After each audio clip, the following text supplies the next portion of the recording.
I'm going to kind of take the reins, at least for the beginning. My name is Jordan Walker. I'm the Communications and Volunteer Manager. So if there are any people out there that would like to be volunteers, I'm kind of your guy. And John is my boss, so I'm really scared right now. No. I want to really quickly just say thank you. This is the second or third time I think I've talked to Kiwanis, but the last time I talked was like 20 years ago when I was in high school, much like these RVHS students. So I was in the process of applying to be an exchange student and was able to receive some help from the Kiwanis Club and also make some connections in the community. I like to have visuals, so I'm just going to kind of have a couple up here on the screen. For people that don't know about Bethlehem Inn, we're a residential emergency shelter. And the best way I like to explain that is we have people living there for an extended period of time, not just overnight. Because of that, we're able to kind of provide additional services. Up here on our screen is our mission, vision, values. And Elizabeth, thank you for kind of introducing us with the, our mission, which is transforming lives together through shelter, help, and hope. The key piece being together. We need people to join in on that. This is kind of just a graphic to give people an idea of what we do. There's a lot of talk right now about emergency shelters. There's a lot of talk about homelessness. And so I'm just going to give you things from our perspective. Generally speaking, shelters are categorized into these: no barrier, low barrier, and details later.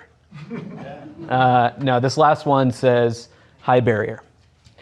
So a no barrier shelter is going to be kind of what you're seeing out at Juniper Ridge. So everyone's seen the encampment that's happening on the left-hand side if you're heading into Bend, right? There are no barriers there. And it's a dangerous place, frankly, for the people that are out that way. Next up, you have something low barrier. We have a number of low barrier partners in the area. Low barrier tends to bring people in. They don't necessarily have any checks, bounces as people come into their shelter, and it usually is just overnight. They're a key piece of kind of getting people back on their feet, but those can be really difficult, especially for families and for children, because imagine you find yourself in a situation where am I going to go? A low barrier shelter can be frightening and oftentimes doesn't always have family programs. The last one is high barrier. That's what Bethlehem Inn is. I don't necessarily like the word barrier because I don't think that accurately portrays kind of what we do, but what high barrier is when people come in, we're going to go through things like UAs and BAs, that's urinalysis breathalyzers, making sure that people aren't sex offenders when they come in, right? And then having a set of policies that essentially keep everyone safe. Because here's the thing. We have two different locations, one in Bend and one in Redmond. In Bend, we are serving up to 113 single adults every single night of the year and 10 families, and we are full. In Redmond, we're serving an additional 30 to 40 single adults with continued supportive care. That's really essential. It's kind of like the next step up from a shelter because people need that support right now. And to kind of give a breakdown of that, the best way I can encapsulate it is if you are out there, and this is going to scare you guys probably a little bit in the back, but if you're out there, you're a single dude, single lady, and you want to find a place to live in Central Oregon, the median cost of a one-bedroom apartment is $1,700 a month. If you need first month, last month, and a deposit, you're looking at $4,000 or $5,000 just to get into a place, right? To this day, 50% of Americans have less than $500 in their bank account. Blows me away. Now, a lot of those folks, they might have family, friends, places that they can crash, they can get a zero interest loan from their parents, something like that. Not everyone has it.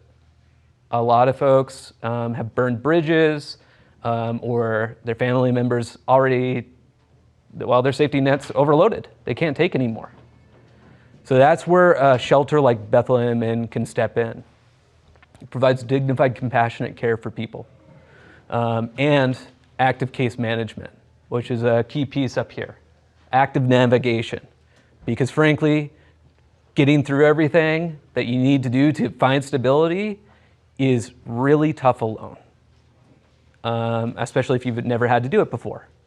Because something that you would learn or find out if you volunteer is people affected by homelessness, it's not just, folks in their 30s and 40s. It's from infants to people in their 80s. Now, if you're 80 years old, you find yourself homeless, and you don't necessarily have a good grasp of, how to navigate online portals and things like that, you're stuck. You need someone there. And the people we work with are amazing. I've been working now with Bethlehem Inn for 4.5 years, and the staff there are the most authentic, compassionate people that you can imagine. And they're no BS, which I like. Because no one has a facade on, right? Everyone's just like real. And when you're dealing with people, you need to be real. When people come in, that case management aspect comes down to this. We assess where the person's at, we make a plan with them, and then they act on it. It is their responsibility. They're accountable for what they're going to be doing next, right? But we're helping them navigate through that. And the thing is, everyone's situation is different. If you're someone that is, retired and maybe has a disability, your situation navigating through homelessness is going to be different than a single mom with 3 kids. So we got to figure out where that person's at, what resources they do have available, and what their next steps are. An example, just really quickly, of how different people's circumstances can be. This is Emilio. Emilio was here in Redmond. Was recently a spotlight at one of our events. An amazing individual. You can't see completely here, but his other leg is also amputated. He found himself in a situation where he was escaping gun violence in his family, and he couldn't live there any longer. He worked multiple different jobs, but had diabetes. Wasn't taking care of himself. Ended up getting his legs amputated.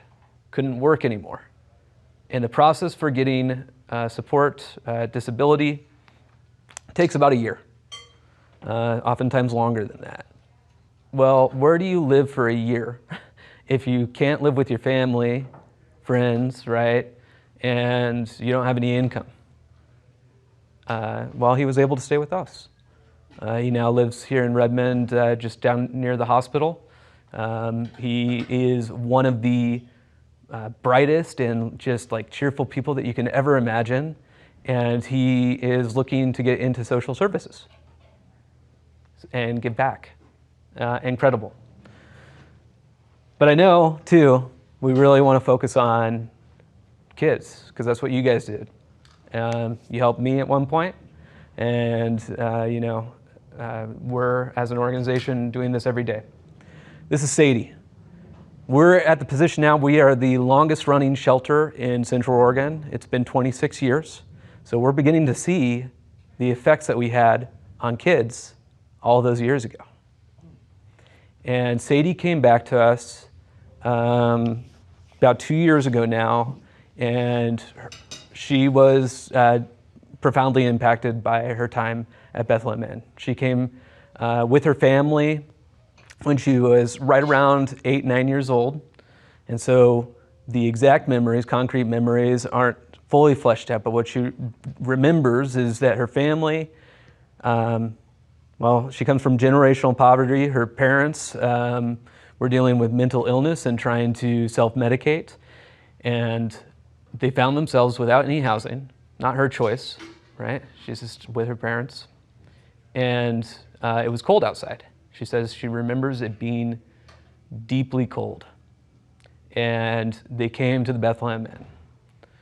And that was the turning point, not just for her, but also for her parents. Because one of the very first things that you receive when you come to Bethlehem Inn is attention and care.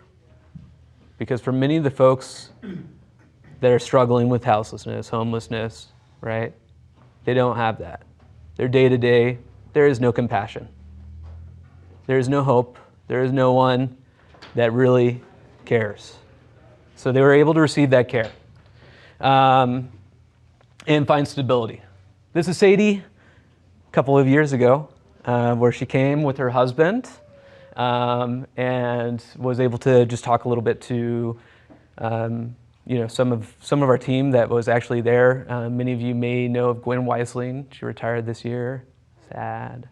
But Gwen was around at Bethlehem Inn about the same time. And in a kind of similar vein to Emilio, she just graduated that previous year, and she was going into social services. It's just an astounding thing to see these ripple effects when you find someone that actually cares and like gives you the help you need. Like, it moves on into the future, you know? It doesn't just end there. And I know if there are any teachers here, that's the same thing, right? But teachers, you don't get to hear all the gratitude until later. You just got to deal with the kiddos being upset with you and saying 6, 7. Anyone have kids saying 6, 7 right now? Yeah. And Josh, I don't know if you remember me, but yeah, Reach. And it was Emma, right? Bradley, that's it, yeah. I used to work with Josh's kids. I want to kind of turn some things over to Jon, because Jon will have a little bit better of an idea of like the ways that you can get involved other than volunteering. If you want to volunteer, awesome opportunity. I'm telling you, it will completely change your opinion of what's going on right now and the people affected, because it is people. I think Jordan's a great example of the wonderful people we get to work with at Bethlehem Inn. Been here, like you said, for a few years, 4.5 years. I'm pretty new to Bethlehem Inn. As Elizabeth mentioned, thank you. I came from another organization that many of you would know, J, and kind of made the move over for a number of reasons, but it's been a wonderful transition for myself personally. And I think what makes my job especially easy is that the community, if they know about Bethlehem Inn, tends to embrace Bethlehem Inn. I think we have pretty amazing community support. We have a wonderful group of volunteers. We have almost 400 active volunteers, and the list of volunteers that are in our database is much bigger than that, but almost 400 active volunteers. For anybody that would know, like for an organization, that is a lot in this community in Central Oregon. And we have volunteers that have been with us for 15, 20 years that we might see every week. And we have volunteer opportunities that kind of run the gamut from front desk volunteer, which is pretty active, kind of there's a lot to do. You're interacting with participants constantly, all the way up to volunteering in our donations closet, where you might not interact with almost anybody. You know, if you're a person that's like, oh, I just like to organize things. If I opened your garage and it was really organized, come talk to me about working in our donations closet. My garage is not organized, but that's okay. So that's a real need. Our volunteers are at the core of what we do. So many people that interact with Bethlehem Inn, whether you're a participant living at the inn, or you're a community member dropping off a donation or coming in to say hi, you are highly, highly, highly likely to have your first point of contact be a volunteer. So we trust and we rely on those volunteers heavily. And of course, we appreciate them and we need them really to work. So if you're interested, we have volunteer opportunities abound in our Bend shelter. Our Redmond shelter, if anybody's ever tried to get involved as a volunteer there, has been a longer, a more challenging undertaking for a number of reasons, very practical reasons. First and foremost, it's our newer location. It's only been around for a few years now. We're still figuring out what that can look like for volunteers. The level of kind of activity going on at that shelter is lower, not just because there's less people living there, but because of the nature of when participants are at that shelter, they're there for longer. They're typically, coming from a more stable situation already, but need to be in a shelter situation to work towards stable housing. They might be with us for a few months at that location. There's just less going on for a volunteer. However, I will say, and you truly are one of the first group of people that we are going to tell this to. So there's a lot of details to be ironed out. So I'm not going to have, if you have follow-up questions, I'm not going to have a lot I can give, but we are opening a small kind of boutique thrift store in Redmond on our shelter property. It's an existing building, and the real point of opening that is, one, we have an enormous amount of support and donations that come in with clothes, et cetera, and we do our absolute best to utilize all of it. But we just from a space standpoint inevitably end up with a lot of stuff that gets donated that we either can't use because it's outside of what we are able to, what we allow for donations, or it's just more than we can use or will anticipate using in the near term. We send a lot of items out to partner agencies. We don't waste anything, but we look at that and say, hey, you know what if we are able to use some of those products that we would have otherwise sent away, put them in our thrift store, sell them for a very reasonable cost, and 100% of those dollars that come in go right back into the organization. We own the building that we're putting it in, so it is going to be truly, somebody walks in, buys a $10 shirt, $10 goes right into the organizations and the programming, serving the participants and families. So that's really big for us. It's truly a big change in a lot of ways for the organization, but in the context of volunteers, that is a place where we want volunteer help. In Redmond, we'll have consistent schedule. It's pretty cool. You'll interface with the public, of course, constantly. You'll be an advocate for the Bethlehem Inn when you're in that position. And it's pretty low stress. That's the design. It's a small space, so it's not going to be a lot of kind of, organizing or tasks, adjustments. You'll just be there interfacing, helping people out, running a sale, and really doing a pretty amazing service for Bethlehem Inn. So that information will be out there. If you're interested in the next month or so, just keep an eye out, or you can reach out to us, and we'd be happy to connect you with how to get involved in that way. For us, when we talk about what the organization needs, of course, financial support, right? Any nonprofit standing in front of you is that's on their list, whether they say it or not, is financial support from the community. We are largely dependent, our budget is largely dependent on the support, the financial support of the community, and we have wonderful support, stable, wonderful support. But as things evolve, as people's budgets change, as the load on individuals' budgets change, that has an effect, whether direct or indirect, on any organization that you'll meet or talk to in this community. And so we're always thinking about, well, what are we doing? What could we be doing more of? What could we be doing differently to make sure that the community knows and believes and trusts and supports what we do? One thing that I want to mention in terms of what somebody might support when they're supporting Bethlehem Inn, we look at the Ben shelter. It's been around for 26 years, or that organization's been around for 26 years. Most of that time is operating out of the Ben location.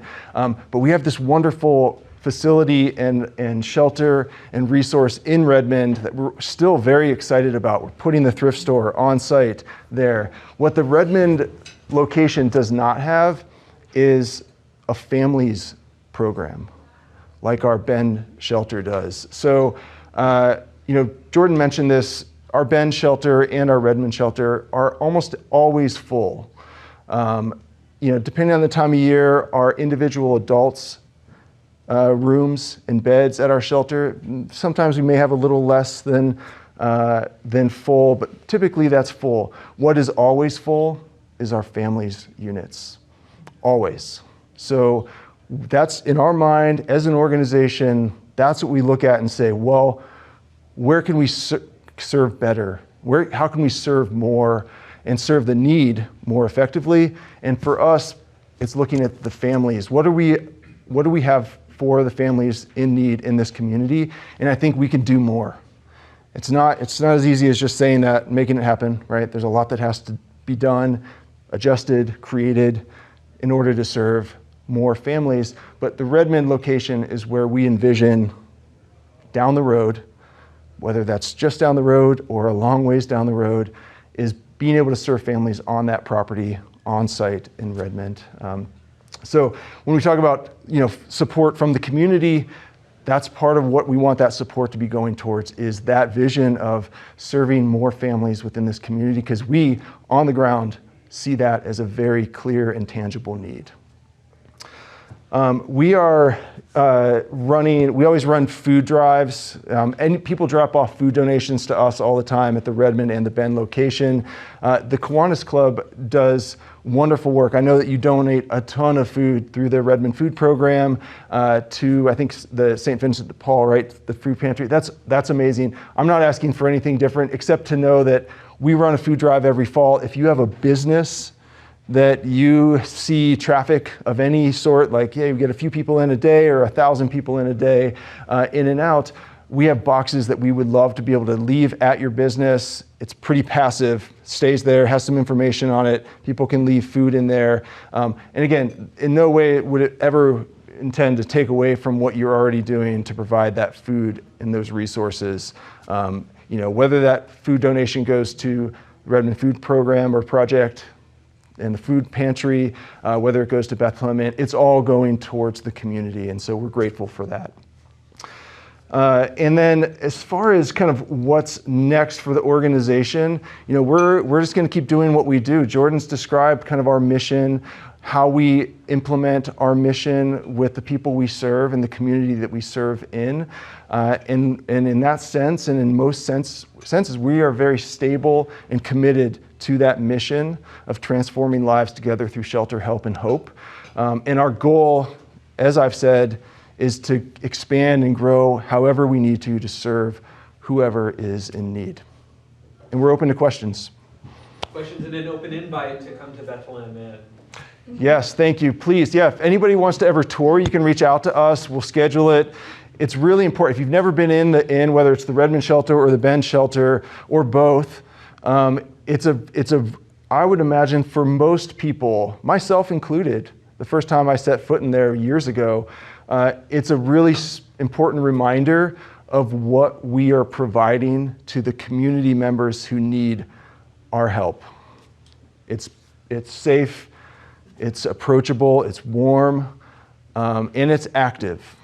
And I think it's really important to see that. So I would love for anybody and everybody to come and visit. Yeah. Hi. Well, of course, we drive by and you have a board and you say what you need, coffee, toilet, Yep. whatever. Yeah. How's that working? Is that working out pretty good? It is pretty effective. Yeah, I mean, if anyone's driven up right Fifth, you probably see our little marquee sign. We update that pretty regularly. So when you see something on there, it's almost certainly an actual need. We track what we have, what we're low in quantity of. We go through an enormous amount of products and food, et cetera, hygiene items, and so when we put that up there, those are like the top priority.